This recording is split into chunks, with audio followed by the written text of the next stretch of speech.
Весна – время пробуждения природы. Когда земля окутывается нежным покрывалом из свежей зелени, а воздух наполняется ароматами расцветающих растений.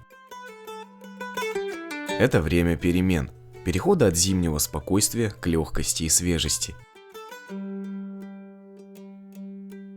Весна приносит с собой радость от возвращения птиц, лучей солнца и возможность пробуждения после долгого зимнего сна. С каждым днем елки кажутся все зеленее, а воздух теплее. Птицы, вернувшиеся весной, активно выискивают пищу, так как им нужно восстановить силы после длительного перелета. Они ищут червей, ловят насекомых, добывают семена и ягоды. Важно, чтобы пернатые имели доступ к достаточному количеству воды и еды для поддержания своего здоровья и энергии. Также птицы могут быть привлечены к кормушкам, где им предлагаются семена и орехи. Так им проще восполнить свои силы. Помощь может быть особенно важна в начале весны, когда естественных источников пропитания еще не так много. Сделаю простейшую кормушку бункерного типа. Создание дружелюбной среды благоприятно скажется на жизни маленьких лесных обитателей и даст возможность нам понаблюдать за этими красивыми созданиями.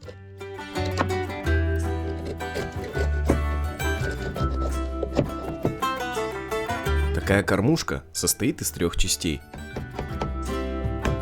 Сердцевина бревна полностью сгнила, а вот кора с внешним слоем древесины осталась целой. Скрепляю части между собой финишными гвоздями и размещаю кормушку на опорной балке. Такая кормушка идеально вписывается в лесное окружение. Главное, чтобы птицы ее заметили.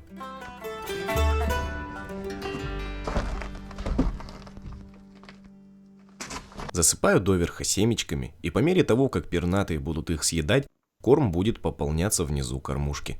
Семена подсолнуха – это отличная еда для таких птиц, как синицы, поползни и многих других. В семечках есть питательные вещества, которые быстро восполняют их силы. Однако важно помнить, что семечки должны быть лишь частью их рациона, а не основным источником питания. За зиму на крыше скопилось довольно большое количество снега. Когда он начнет таять, его внушительный вес может продавить кровлю. Для того, чтобы забраться на крышу, пришлось выпилить люк в листе андулина.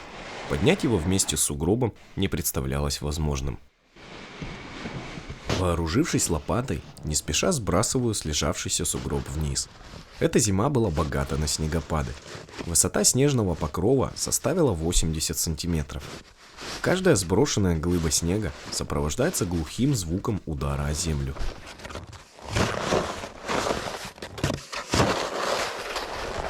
Дом выдохнул. Через 40 минут крыша была полностью очищена. Теперь приступаю к установке притопочного листа. Он полностью обезопасит работу печи. Под лист металла нужно уложить изоляционную вату. Она будет препятствовать нагреву досок. Поверх ваты с фольгой укладываю лист из оцинкованного металла.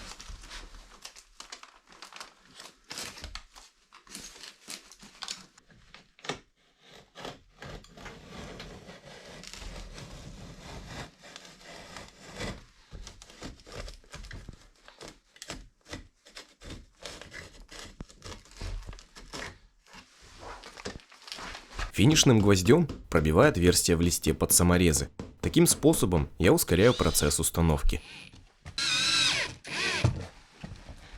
Финальным этапом является установка алюминиевого порошка темного оттенка. Он является декоративным элементом, который скроет край листа и торцы досок.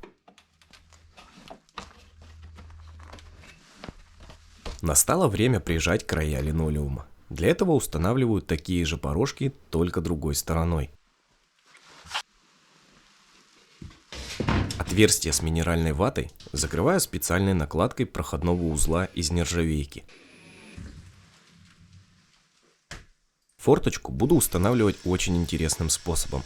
Для того, чтобы рама не раскололась при вкручивании самореза, на обратной скорости шуруповерта сверлю отверстие этим же саморезом. Процедуру повторяю и с обратной стороны. Дальше устанавливаю форточку и временно фиксирую на финишные гвозди. Дальше сквозь форточку закручиваю саморезы прямиком в оконную раму и достаю гвозди.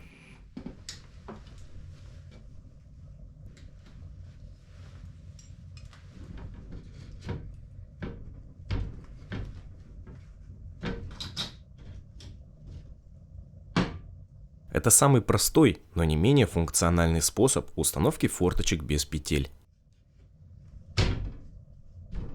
Из маленького сучка изготовил ручку, так удобнее открывать окно. Теперь можно с легкостью регулировать приток свежего воздуха. Ни один дом не обходится без полноценного обеденного стола. Совместно с Сергеем в его мастерской мы изготовили столешницу из 2 сосновых слэбов. Установка стола происходит за считанные минуты. В качестве ножек выступает 50-й брус. С задней стороны креплю столешницу на 2 усиленных уголка.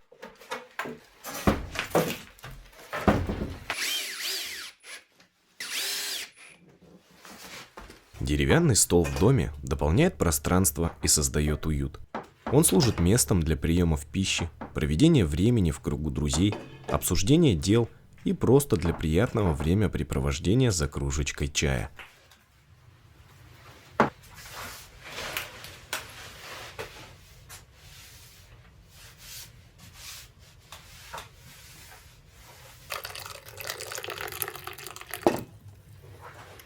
В будущем я покрою стол защитным лаком, но сегодня обойдусь обычной термосалфеткой.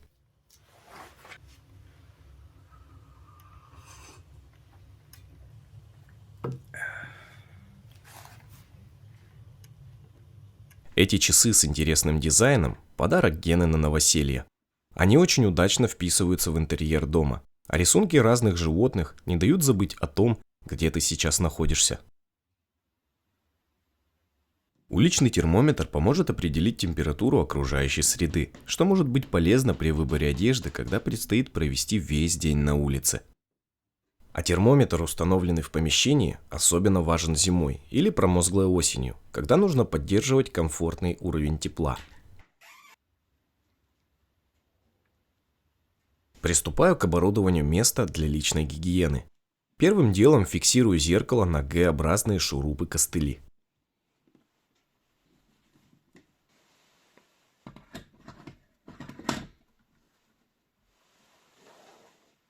Рядом с зеркалом будет висеть мягкое полотенце для рук и лица.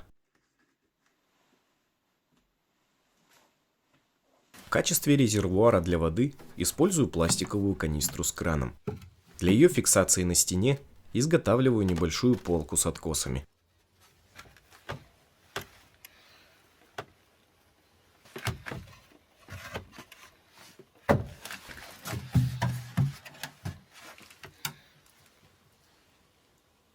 Устанавливаю полку слева от зеркала, чуть ниже уровня головы. Слишком высоко размещать бак не стоит, ведь наливать воду в него будет совсем неудобно.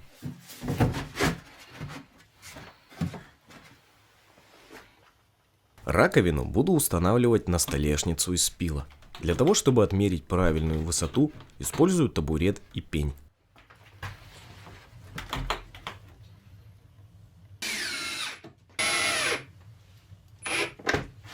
Ножку решил сделать одну. Ее будет вполне достаточно, а под раковиной останется много полезного места. Бак и раковина на месте. Теперь нужно добыть воду. Зимой это сделать достаточно просто. Методы заготовки льда передаются из поколения в поколение и уходят корнями глубоко в историю. Традиционный способ мало изменился за долгие годы, разве что добавились более удобные инструменты для распила. Лед на реке заготавливают в начале зимы, когда он достигает толщины в 20-25 см. Сначала площадка расчищается от снега, а потом размечается пешней. После разметки выпиливают большой кусок прямоугольной формы и разбивается на секции. Выемку льда производят специальными санками, на которых его потом и доставляют до нужного места.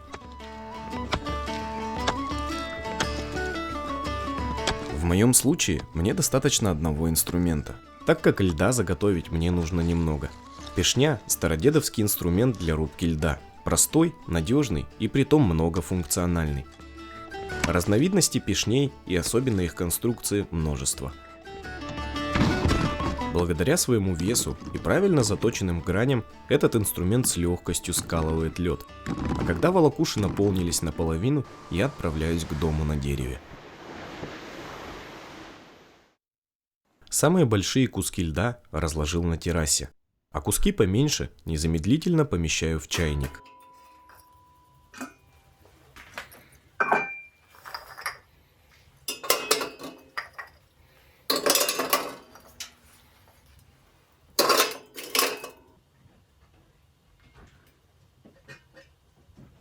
Самые маленькие куски льда загружаю в бак.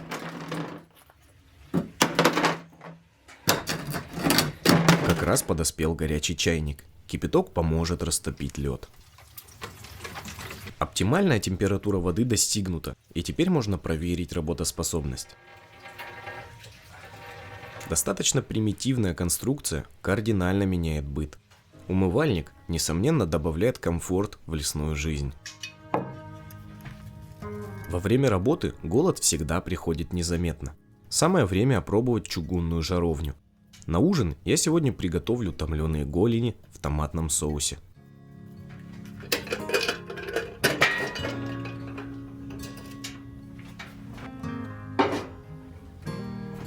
Голени, сдобренные маслом, отправляю на печь и нарезаю лук полукольцами.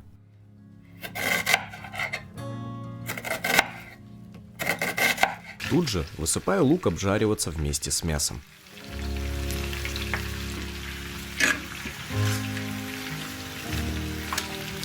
Сдабриваю блюдо солью и перцем.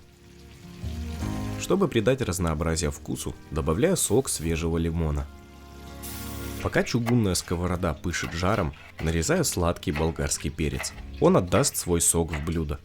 Затем в жаровню добавляю томатную пасту, немного воды и 2 натертых зубчика чеснока.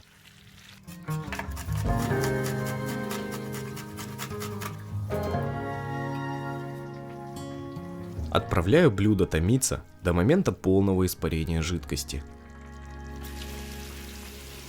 По прошествии 30 минут достаю куриные ножки на деревянную тарелку и приступаю к долгожданной трапезе.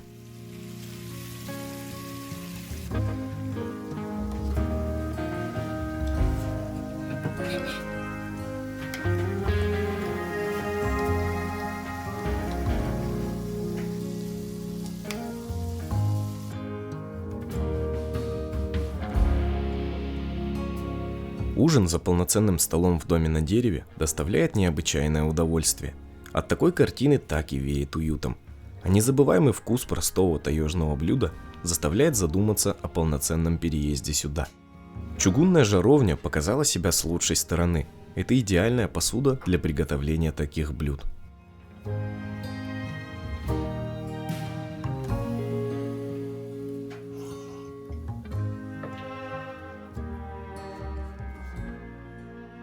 После такого ужина непременно захочется прилечь и отдохнуть, но есть еще пару дел, которые я хочу завершить сегодня.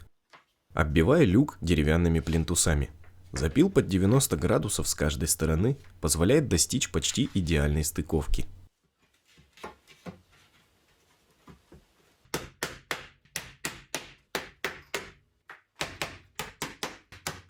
Ручка для открывания люка тоже не будет лишней. После непродолжительной примерки она находит свое идеальное расположение.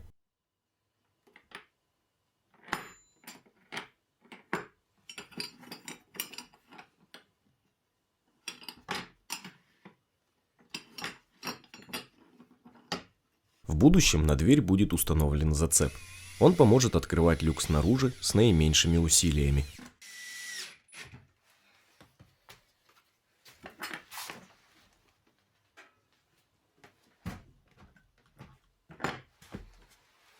Сегодня я с собой привез довольно интересную вещь. Она знакома вам по фильмам из Северной Одиссеи. Изготовлю для нее подвес. С сухой еловой ветви снимаю остатки коры и вырезаю небольшую выемку на толстой части подвеса. Тонкую же часть оставляю длинной.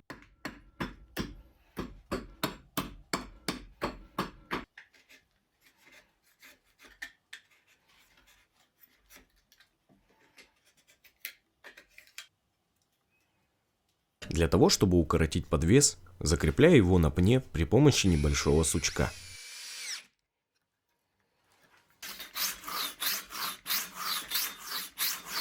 Сверлю отверстие и им же закрепляю подвес над изголовьем кровати. Она была с нами на протяжении всего путешествия. Каждым вечером, когда вся команда собиралась у жаркого костра, она наполняла округу своим бархатным звучанием. Теперь ее место будет здесь. Мыльница – неотъемлемое дополнение любого умывальника. Она нужна для того, чтобы вода, стекающая с мыла, не впитывалась в столешницу. Сделаю ее из того же куска дерева, что и кормушку.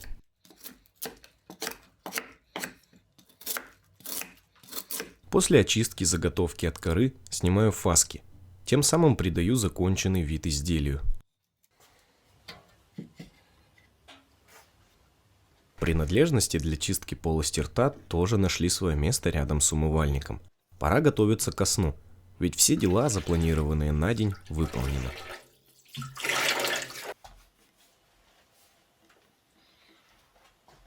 Перед сном обязательным мероприятием является чтение.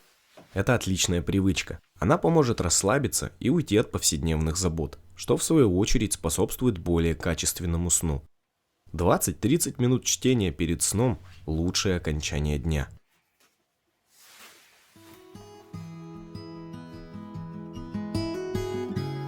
Утро в лесу – это чудесное зрелище, полное жизни и пробуждения природы. Солнечные лучи проникают сквозь ветви деревьев, создавая игру света и теней на земле. Пение птиц наполняет воздух радостью и мелодиями. Аромат свежести и талого снега наполняет каждый уголок тайги, создавая атмосферу чистоты. Все это вместе составляет удивительную картину весеннего утра в лесу. Время надежды, возрождения и красоты.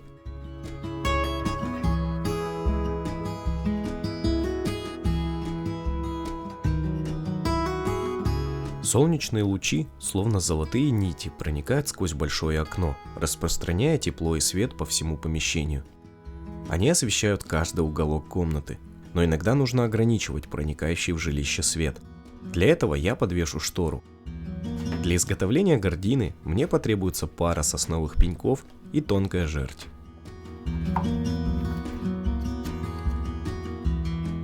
Методом расклинивания закрепляю крепежную часть гардины в импровизированных тисках и сверлю неглубокое отверстие.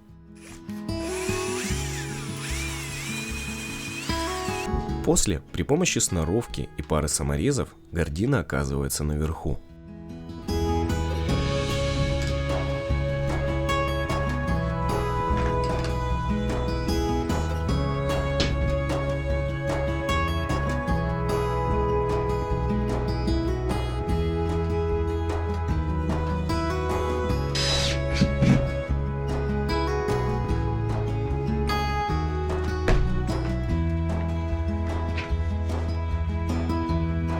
Чтобы прибрать штору к краю окна, использую канат. Несколько оборотов вокруг петли позволяют красиво закрепить оконный занавес.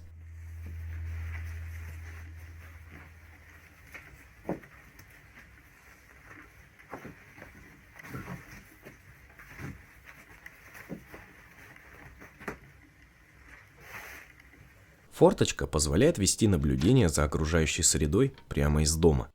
На этот случай рядом с окном всегда висит дежурный бинокль.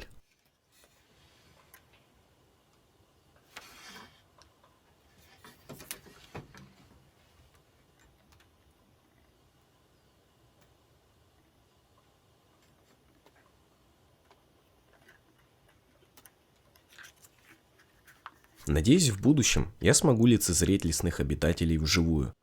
В отличие от бинокля, звери попались в объективы фотоловушек. Местные обитатели чувствуют приближение теплой поры. С каждым днем их жизнь становится все более активной. В начале весны косули часто обновляют свою шерсть. Они также начинают активный поиск пищи после зимнего стресса, когда запасы питательных веществ у них на исходе. Лоси также находятся в периоде восстановления после зимы. Чтобы облегчить поиск корма для наших сахатых друзей, мы строим солонцы и развозим сено по территории таежных угодий.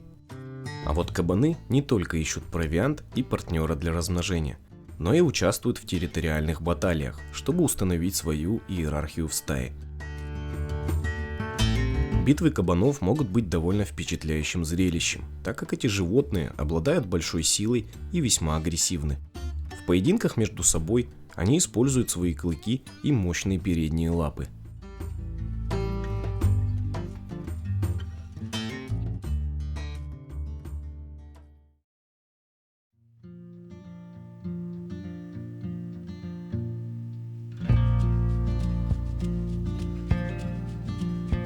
Дом на дереве – это не просто строение. Это место, в котором время останавливается, а сердце наполняется спокойствием. Его крепкие стены защищают от суеты мира. Каждый уголок этого дома наполнен светом лучей солнца, проникающих сквозь ветви деревьев. Здесь слышен шепот листьев и пение птиц. Они создают мелодию природы, которая успокаивает и вдохновляет. Из окна видна живописная картина леса, где каждая ветка рассказывает свою уникальную историю. Дом на дереве – это место, где душа находит свое умиротворение, а сердце – свое пристанище.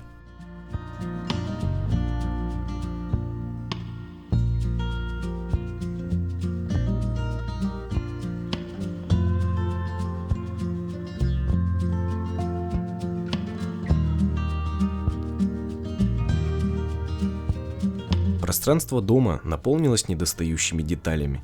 Каждая вещь находится на своем месте и дополняет внутренний мир этого строения. А незабываемая атмосфера ни на минуту не отпускает. Так и хочется остаться здесь на подольше и сполна окунуться в лесную жизнь.